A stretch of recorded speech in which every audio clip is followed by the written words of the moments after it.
60대 주부 A씨는 몇 년 전부터 허리와 왼쪽 다리에 저림과 통증을 느끼기 시작했는데요. 처음에는 단순한 근육통이라 생각하고 파스와 물리치료로 버텼지만 점점 걷기도 힘들고 밤에 제대로 잘 수 없을 정도로 상태가 나빠졌습니다. 결국 병원을 찾은 A씨는 척추관 협착증이라는 진단을 받고 의료진의 권유로 양방향 척추 내시경 수술을 받아 현재 통증 없는 생활을 이어가고 있습니다. 양방향 척추 내시경 수술은 기존 수술보다 절개 부위가 작고 회복이 빠르며 통증도 적은 최소 침습 수술법입니다. 이 수술은 약 5mm 크기의 작은 구멍을 2개 만듭니다. 한쪽엔 고해상도 내시경, 다른 한쪽엔 수술기구가 들어가서 병변을 직접 확인하면서 정확히 제거합니다. 무엇보다 좋은 점은 병변 주위의 정상 조직을 거의 손상시키지 않고 통증의 원인을 근본적으로 제거한다는 것입니다. 척추 질환에서 수술까지 고려해야 할 시점은 크게 2가지로 나뉘는데요. 첫 번째는 갑작스러운 하지마비와 같은 중증 증상이 나타나는 경우, 두 번째는 꾸준한 보존 치료에도 통증이 극심한 경우입니다. 하지만 기존 척추 수술은 출혈이 많아 일상으로의 회복이 늦어지고 감염이나 통증의 위험도 커져 환자의 부담이 컸습니다. 기존의 척추 수술은 근육과 주변 정상 조직을 넓게 절개해야 되기 때문에 출혈이 많고 통증이 크며 입원 기간도 보통 일주일 이상 필요했습니다. 또한 주로 허리 디스크에만 적용 가능하고 척추관 협착증이나 나사목 고정이 필요한 경우에는 적용이 어렵습니다. 반면 양방향 척추 내시경 수술은 단 1cm 이내의 미세 절개만으로 진행됩니다. 그래서 흉터가 거의 없고 출혈도 적으며 합병증 위험이 낮습니다. 절개 범위가 작기 때문에 입원 기간은 보통 2-3일이면 충분하며 빠르게 일상으로 복귀할 수 있습니다. 수술 방법에 따라 단방향, 유니포탈과 양방향, 바이포탈로 나뉩니다. 먼저 단방향 내시경 수술은 작은 절개 하나를 통해서 내시경과 수술기구가 동시에 들어가는 방식입니다. 장점은 절개가 작아 흉터가 거의 없고 기구 교체도 간단하며 출혈과 조직 손상이 적습니다. 하지만 단점도 있습니다. 내시경과 기구가 같은 포터를 쓰다 보니까 시야가 제한적일 수 있고 사용할 수 있는 기구에도 제한이 있을 수 있습니다. 주로 허리 디스크만 제거하거나 협착증 아주 초기 단계에서만 사용됩니다. 다음은 양방향 척추 내시경 수술은 2개의 절개를 이용해 하나는 내시경용, 하나는 기구용으로 사용하는 방식입니다. 장점은 카메라와 기구가 분리돼 있어 훨씬 넓고 선명한 시야를 확보할 수 있으며 정밀한 수술과 다양한 기구의 활용이 가능해 복잡한 병변에도 아주 효과적입니다. 물론 단점도 있습니다. 수술 시간이 다소 길어질 수 있고 기술 숙련도가 필요하며 드물게 출혈 가능성이 약간 더 증가할 수 있습니다. 대신 적용 범위는 더 넓습니다. 중등도 이상의 협착증 또는 여러 병변을 동시에 치료해야 될 경우 단방향 내시경보다 유용합니다. 절개 부위가 작기에 흉터는 거의 눈에 띄지 않을 정도이고 미용상 부담도 현격히 줄었습니다. 일부 환자들은 수술 직후부터 통증이 많이 감소했다고 말할 정도인데요. 마취에서 깨고 난 뒤에도 비교적 빠르게 움직일 수 있어 통증으로 인한 스트레스가 덜합니다. 첫 번째는 가장 흔한 질환인 허리 디스크입니다. 내시경으로 튀어나온 디스크를 직접 보면서 제거하기 때문에 정확하고 빠르게 통증을 줄여줄 수 있습니다. 두 번째는 척추관 협착증입니다. 좁아진 신경 통로를 넓혀주는 신경감압술에 내시경 수술이 매우 효과적입니다. 특히 고령자나 만성 질환자에게도 비교적 안전하게 적용할 수 있습니다. 세 번째는 후관절 낭종입니다. 후관절 주변에 무럭처럼 생기는 이 낭종도 내시경으로 정확하게 제거가 가능합니다. 증상이 심하지 않은 경우 퇴행성 척추 전방 전이증에서도 내시경을 활용한 감압술이 도움이 될 수 있습니다. 단 척추 전방 전이증의 경우 뼈의 불안정성이 심하면 고정술이 필요할 수 있습니다. 과거 척추 수술을 받았는데도 통증이 재발한 경우 경막의 유착이나 섬유화로 인한 통증을 내시경으로 부분 제거해 줄 수 있습니다. 물론 모든 척추 질환에 내시경 수술이 가능한 건 아닙니다. 심한 불안정성, 광범위한 변형, 나사못이 고정이 필요한 경우에는 전통적인 수술 방법이 더 적합할 수 있습니다. 양방향 척추 내시경 수술의 대표적 적응 질환인 척추관 협착증과 허리 디스크는 허리 통증을 유발하는 대표 척추 질환입니다. 척추관 협착증은 척추 주변 인대와 뼈가 두꺼워지는 등의 퇴행성 변화로 인해 신경이 지나가는 통로인 척추관이 좁아져 신경을 압박해 통증을 일으키고, 허리 디스크는 척추뼈 사이에 있는 디스크가 밖으로 돌출하면서 신경을 압박하고 압박된 신경 부위와 관련된 통증을 유발하는데요. 두 질환 모두 통증과 보행 장애를 초래해 일상생활에 어려움을 겪고, 활동량 감소는 근력 약화, 체중 증가, 우울증 등 2차적인 건강 문제로 이어질 수 있어 조기 치료가 중요합니다. 결론부터 말씀드리면 네, 가능합니다.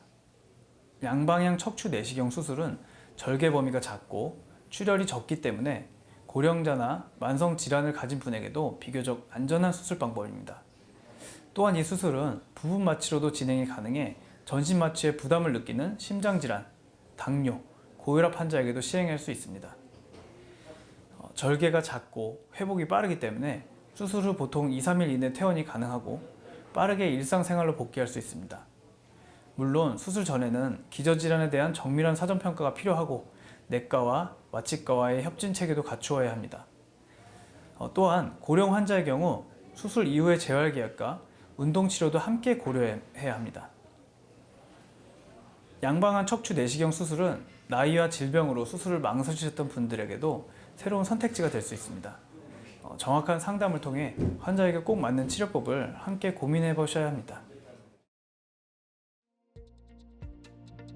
보통 수술 다음 날부터 가벼운 걷기가 가능하고, 통증이 크게 완화되면 1-2주 이내에 일상생활 복귀가 가능합니다. 물론 개인 차이는 있지만 대부분 기존 수술보다 회복 기간이 짧고 활동성 회복이 빠른데요. 무리한 운동이나 무거운 물건 들기는 일정 기간 자제해야 하지만 일상적인 활동은 빠르게 시작할 수 있습니다. 수술 후 재활치료는 매우 중요합니다. 수술로 구조적인 문제를 해결했다고 하더라도 기능 회복이 제대로 이루어지지 않으면 통증이 반복되거나 재발할 수 있습니다. 재활치료는 수술 전 통증으로 약해진 허리와 복부 근육을 회복시키고 정상적인 척추 정렬과 움직임을 되찾게 하며 잘못된 자세나 생활 습관을 바로잡아 통증 재발을 예방해 줍니다. 그리고 무엇보다 일상생활로의 빠르고 안전한 복귀를 도와줍니다. 다양한 방법이 체계적으로 병행됩니다. 도수치료를 통해 척추 주변 근육과 관절을 직접 다뤄서 움직임을 개선하고, 전기치료, 온열치료를 통해 통증 완화와 혈류 개선을 시행합니다. 운동치료를 통해 코어 근육을 강화하고 자세를 교정하게 됩니다. 이런 재활은 일반적으로 수술 후 1-2주 사이에 시작할 수 있습니다. 경과가 좋은 경우 수술 다음 날부터 가벼운 걷기 운동도 가능합니다. 물론 의사의 판단에 따라 시기는 조정돼야 됩니다. 그리고 주의해야 될 점도 있습니다. 무리한 운동, 갑작스러운 동작은 오히려 회복을 늦추고 재발 위험을 높일 수 있습니다. 반드시 전문의나 물리치료사의 지시에 따라 단계적으로 진행해야 합니다. 수술 후 최소 2-3개월 동안은 허리를 갑자기 굽히거나 비트는 동작, 무거운 물건 들기는 절대 피하셔야 됩니다. 예를 들어 세수하거나 양치할 때도 허리를 숙이지 말고 무릎을 굽혀 자세를 낮추는 것이 좋습니다.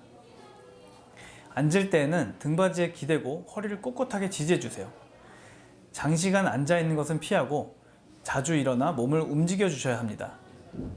또한 높은 베개는 허리에 부담 가지 않는 수면 자세를 유지할 수 있게 해주세요.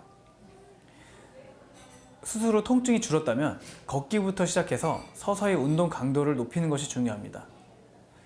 전문 물리치료사의 지도 아래 복부, 등, 골반을 중심으로 코어 근육을 강화하는 운동을 꾸준히 해주세요.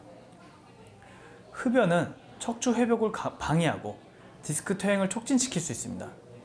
반드시 금연하세요. 또한 체중이 늘면 척추에 부담이 되므로 적절한 체중 관리도 중요합니다. 여기서 잠깐! 잘못된 의학 상식을 바로잡아 건강도 지키고 상식도 키우는 Yes or No. 내시경 수술이면 시술 수준이라서 효과가 약하다는데 사실인가요? 정답은 아닙니다. 내시경 수술은 시술 수준이라 효과가 약하다라는 말은 오해입니다. 내시경 수술도 수술입니다. 피부 절개가 작고 출혈이 적다고 해서 시술처럼 가볍게 여겨지는 경향이 있지만 실제로는 전신 마취 또는 척추 마취 하에 진행되는 정식 수술입니다.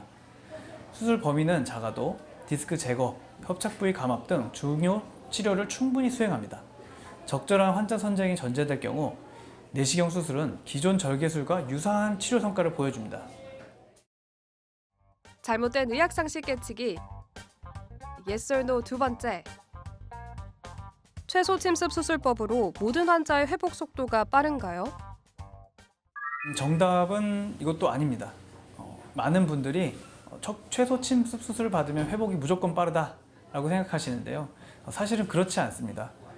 최소 침습 수술, 즉 MIS는 절개 범위가 작고 출혈이 적기 때문에 조직 손상이 덜하고 통증도 적습니다. 그래서 일반적으로는 빠른 보행, 짧은 수술로 알려져 있습니다. 그렇다고 해서 모든 환자에게 동일한 회복 속도를 보장한 것은 아닙니다. 회복에는 다음과 같은 여러 요인이 영향을 미칩니다. 먼저 신경 손상이 오래된 경우 회복이 더딜 수 있습니다. 수년간 지속된 디스크나 협착은 회복의 시간이 더 걸립니다. 특히 당뇨, 고혈압, 골다공증 등은 회복 속도를 늦출 수 있습니다. 허리나 목 통증은 단순한 피로나 노화의 문제가 아닐 수 있습니다. 방치하면 만성 통증이나 마비로 이어질 수 있으므로 조기에 정확한 진단과 치료가 필요한데요. 척추 내시경 수술처럼 부담이 적은 치료법도 있는 만큼 걱정으로 치료 시기를 늦추기보단 전문의를 찾아 충분한 상담을 받는 것이 좋겠습니다. 수술은 끝이 아니라 회복의 시작입니다. 양방향 척추 내시경 수술은 통증을 줄이고 삶의 질을 높일 수 있는 좋은 치료 방법입니다. 하지만 진짜 중요한 것은 수술 후에 어떻게 관리하느냐에 달려 있습니다. 올바른 생활 습관, 꾸준한 재활 치료, 그리고 무리하지 않은 일상 관리가 회복을 앞당기고 재발을 막는 가장 확실한 길입니다.